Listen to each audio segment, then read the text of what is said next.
Dando continuidade aos vídeos sobre o Homem Eterno de Chesterton, entramos agora no capítulo 4, Deus e Religião Comparada.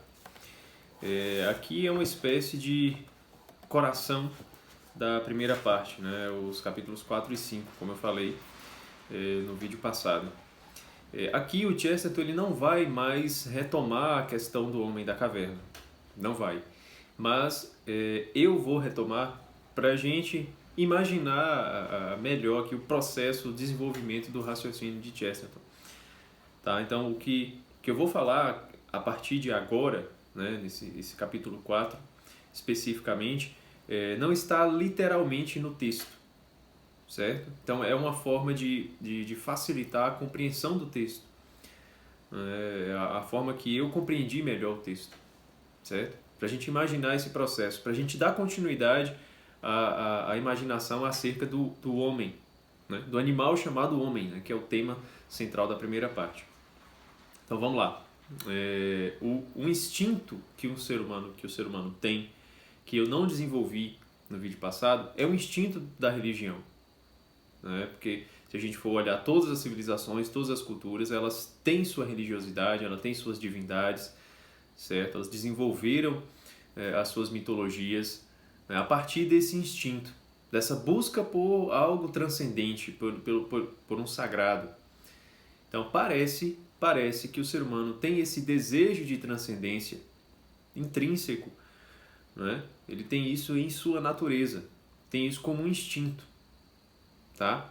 O que diferencia, né, são os modos de manifestação desse instinto. Cada cultura vai ter seu panteão, com seus deuses, com seus nomes, todos eles focados em elementos da natureza, em manifestações da natureza, em impulsos humanos, coisas que não têm uma explicação lógica. Aquilo que não tem uma explicação lógica é uma divindade para os povos primitivos, né, para todos os povos. Então o raio, que não tem ainda uma explicação lógica, é uma divindade. Para os gregos é Zeus, para os romanos Júpiter, para os escandinavos Thor, né, e por aí vai. A força das águas é uma divindade.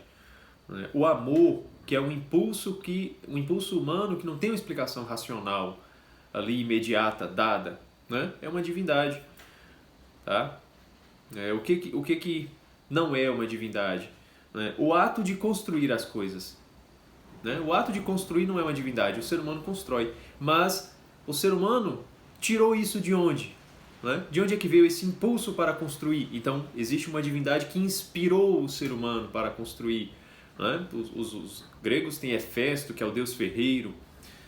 Né? Então, todos esses movimentos, tudo aquilo que não tem explicação lógica, tudo aquilo que inspira o ser humano, é atribuído como se fosse uma divindade para os povos primitivos. Certo? Os egípcios, os babilônicos, que a gente viu no vídeo passado, né? No capítulo 3. Né? Todos eles atribuíram aos deuses, a esse desejo de transcendência, né? Uniram as duas coisas, as coisas que eles não sabiam explicar, àquele instinto que eles também não sabiam explicar, mas que eles desejam, que é algo superior, algo que está acima do mundo material, algo que, por exemplo, o Deus do raio, né? Ele é superior ao próprio raio, o raio é material, né? Mas o Deus que cria aquele raio é transcendente, é superior, mostrando que o ser humano ele tem esse desejo de algo superior, tá? Como um instinto. Mas onde é que entra agora a ideia de Chesterton no capítulo 4?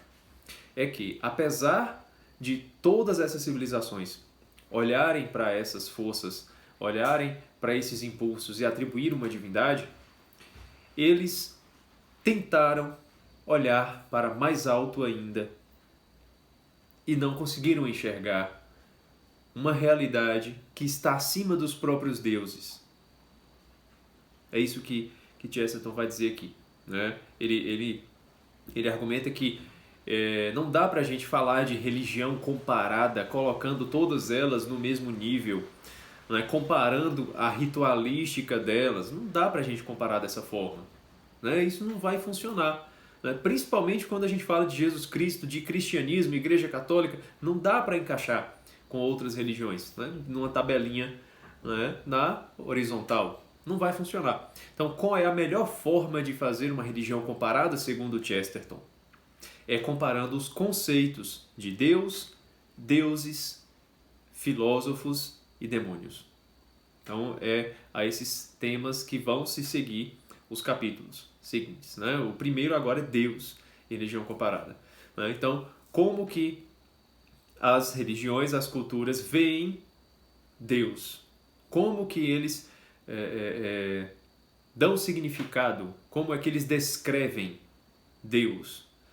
Porque todas elas, apesar de não tocarem nele, veem um espaço vazio. Vê um altar sem imagem. De uma força que está acima de todas as outras forças. De uma divindade que parece que está acima de todas as divindades. De um Deus que deu origem a todos os deuses. Então, como que eles descrevem? Aquele que melhor descrever parece que está um pouco acima, não é? Então, vamos tentar fazer esse processo aqui. É muito interessante a gente conferir aquilo que o Chesterton está dizendo, né? E eu conferi por acidente, né? Que eu estou lendo aqui o Timeu, de Platão, e hoje pela manhã, eu estou gravando esse vídeo à noite, eu li hoje pela manhã, uma cena em que o próprio Timeu, aqui no diálogo, ele fala para Sócrates sobre a força que criou o mundo material, que é o demiurgo, e a força superior que criou inclusive os próprios deuses, né? Chesterton fala disso daqui, né, que as civilizações elas olham para o Olimpo, veem os deuses, mas se continuarem olhando para o alto, verão um trono vazio acima do Olimpo, né? O Chesterton com sua poesia belíssima, né? Sua escrita poética. E aí eu confirmei isso daqui em Platão, né? Deixa eu pegar aqui, não está difícil de achar, não. Eu li hoje. Aqui. Timeu diz assim: ora, quando todos os deuses, quer os que se movem visíveis, quer os que se fazem visíveis somente na medida em que o desejam, aqui ele está falando dos astros. Tá? Aqui nesse momento os planetas também são vistos como deuses aqui, deuses visíveis. Né? Vênus, Mercúrio, etc. Né? Então, ora, quando todos os deuses, quer os que se movem visíveis, quer os que se fazem visíveis somente na medida em que o desejam, vieram a ser, então eles não são eternos. Já está dizendo. Né? Eles vieram a ser. Está falando de duas categorias. Aqui está falando da categoria dos entes eternos e dos que vieram a ser. Então os deuses estão na categoria dos que vieram a ser. Então, quando eles vieram a ser, o gerador do universo, que é essa figura aqui inominada, não é? Se dirigiu a eles nos seguintes termos, abre aspas, deuses do céu, deuses dos deuses, as obras das quais sou o artífice e pai, não podem ser desfeitas exceto por minha vontade. E aí continua o discurso gigantesco, mas aqui já é o suficiente para a gente entender que os próprios gregos, isso aqui quem escreveu foi Platão, né? Muito próximo, muito mais próximo de Homero, de Hesíodo, do que a gente, né? Muito mais próximo ali da mitologia viva, né? Da tradição dos deuses gregos vivo ali, passando de pai para filho. Ele já via, como filósofo, a necessidade de ter uma força geradora dos deuses. Um Deus gerador dos deuses, aquele que criou todos os outros. Por quê? Uma coisa que eu já estava até me perguntando antes de ler esse texto é que, por exemplo, a gente vê a história da mitologia grega em que Zeus é o rei do Olimpo e tal, né? Ele destronou seu pai Cronos, que destronou seu pai Urano, né? E Urano, que também é gerado por Gaia, né? Gaia, que é filha de não sei quem, vai voltando até chegar no caos. Mas toda essa história, ela é anterior à civilização grega. Então a civilização grega já começa com Zeus. A civilização que conta toda essa história para trás não tem testemunha, entre aspas, é claro, ocular, do período em que Cronos governava o mundo. Não tem. Né? Não tem testemunha que relata, quando Urano governava o mundo era assim. Claro que, né, o ser humano foi criado num ponto ali da mitologia grega, né? Mas para dizer o quê? Que todo esse panteão foi desenvolvido pela inteligência humana, claro, mas ela tem uma origem numa outra força Uma outra força que gerou todas essas outras forças. Né? O próprio fato da mitologia ter esse progresso, né, até nos seus governantes, mostra que para trás existe algo também que deu o pontapé inicial em tudo. Então existe uma divindade que a gente não sabe o que é. Os gregos estão falando isso. Né? E eu vou focar nos gregos porque é o que eu mais sei.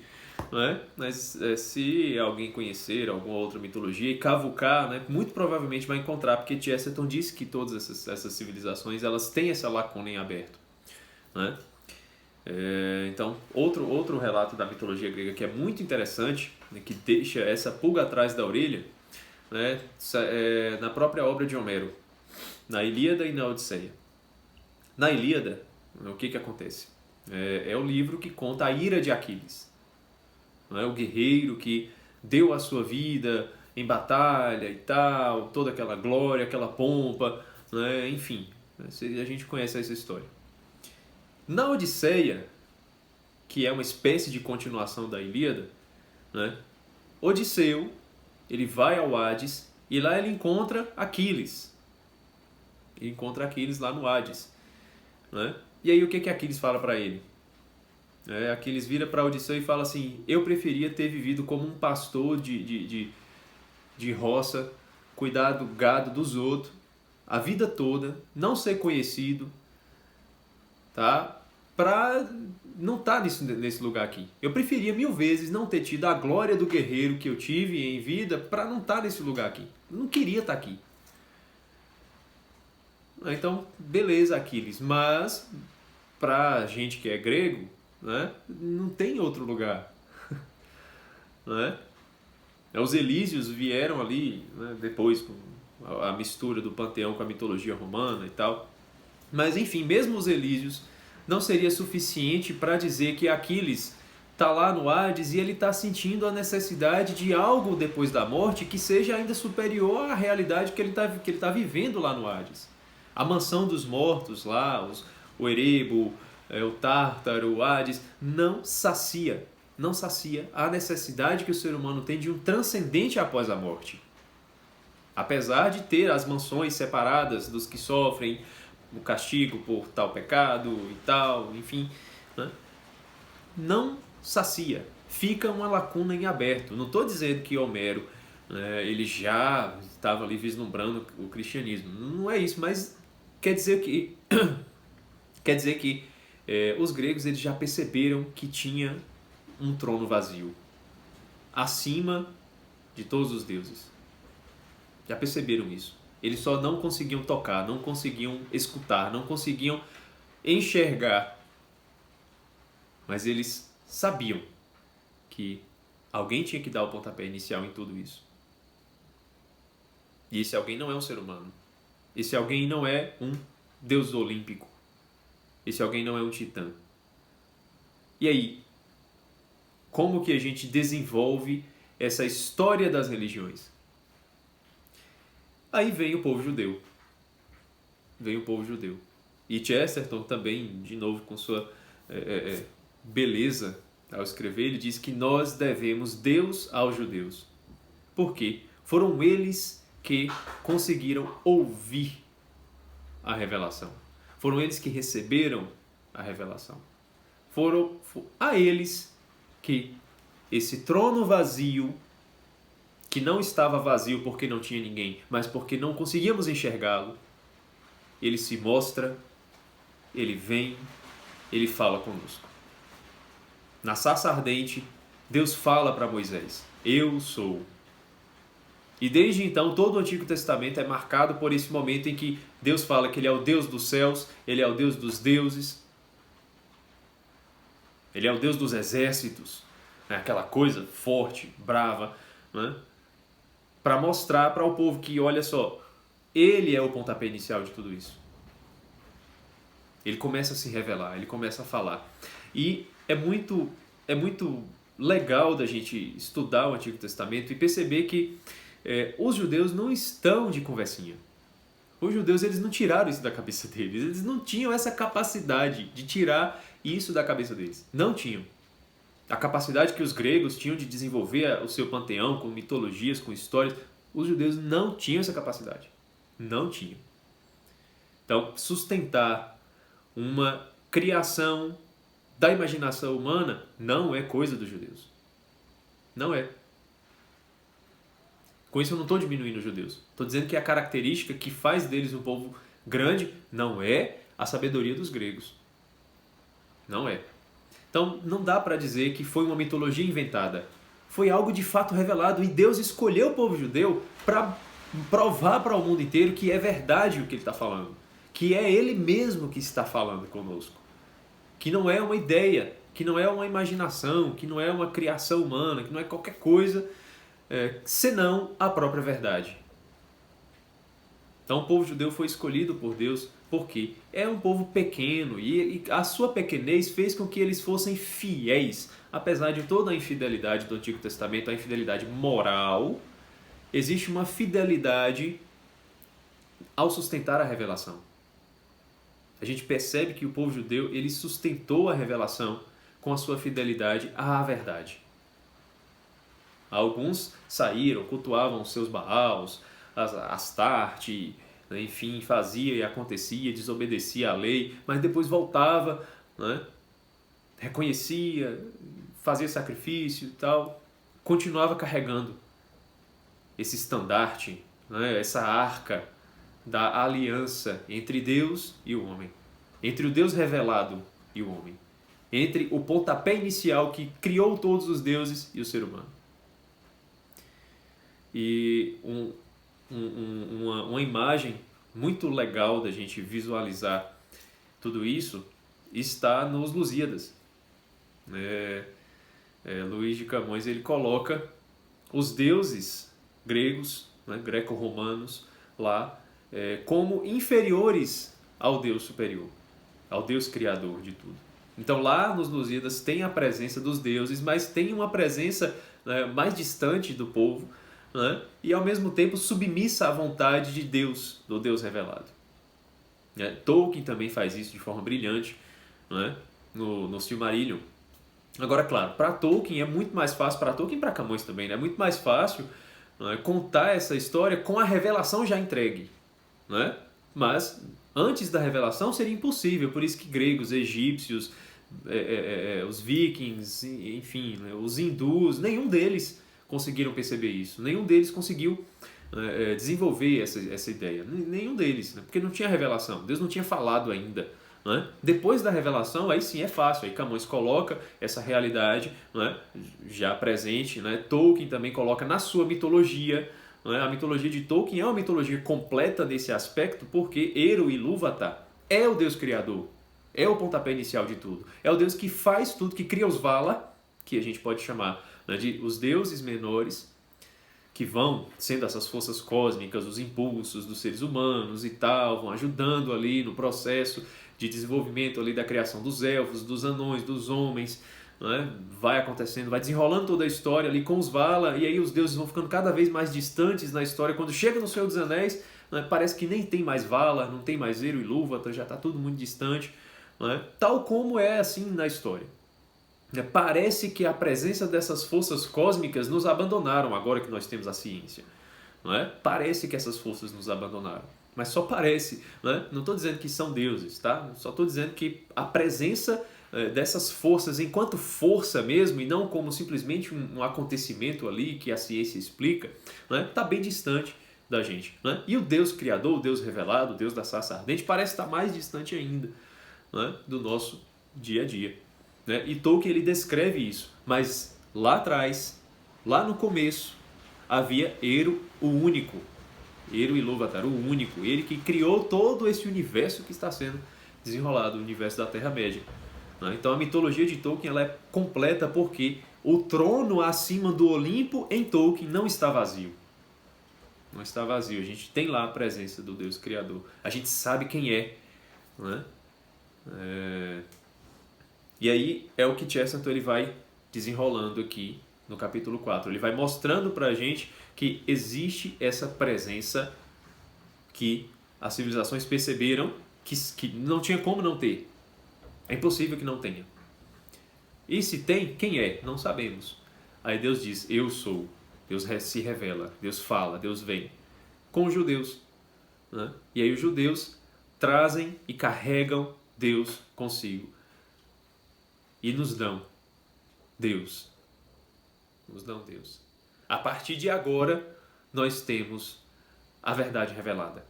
E a partir de agora, nós podemos olhar para as outras religiões, para todas as civilizações, para todas as mitologias, certo? Aqui o Chesterton ele equipara, né, o mito grego, por exemplo, como uma religião, né? Coloca ali na lista. Não é só, né, o cristianismo, o islã, o budismo, né, que coloca ali, não. A mitologia parece que está no bolo também, né? Então agora nós podemos olhar para todas elas e ver qual delas traz o Deus de verdade e qual delas consegue descrever melhor essa força geradora, né? Essa força superior, esse Deus dos deuses, esse Criador dos deuses, né? A partir daqui nós podemos comparar quem define melhor Deus, tá certo? É mais ou menos isso aqui que eu queria trazer para facilitar a leitura. Esses vídeos aqui, como eu falei desde o início, né, não exclui a leitura. Não exclui. Não estou explicando o livro tintim por tintim para você, não. Você tem que ler o livro. Tá? Estou facilitando a compreensão. Estou tentando compreender melhor numa releitura, né, e fazendo com que quem chegar a esse vídeo aqui, né, compreenda melhor também e consiga ler melhor, né, para fazer a leitura fluir melhor, certo? Então, era isso. O próximo vídeo será sobre o tão esperado por mim, o tão esperado capítulo 5, O Homem e as Mitologias, onde Chesterton ele vai falar do segundo ponto, de comparação entre as religiões, que são os deuses. A gente vai compreender melhor toda essa ótica aí, tá certo? Então, não deixe de deixar o seu like, de se inscrever no canal, tá? De colocar aí nos comentários o que você está achando dessas aulas, né? O que você gostaria de ver nesses vídeos aqui que eu não estou trazendo, ou o que está sendo legal, né? Coloque aí para chegar até outras pessoas, tá certo? Então é isso, um abraço e até o próximo vídeo.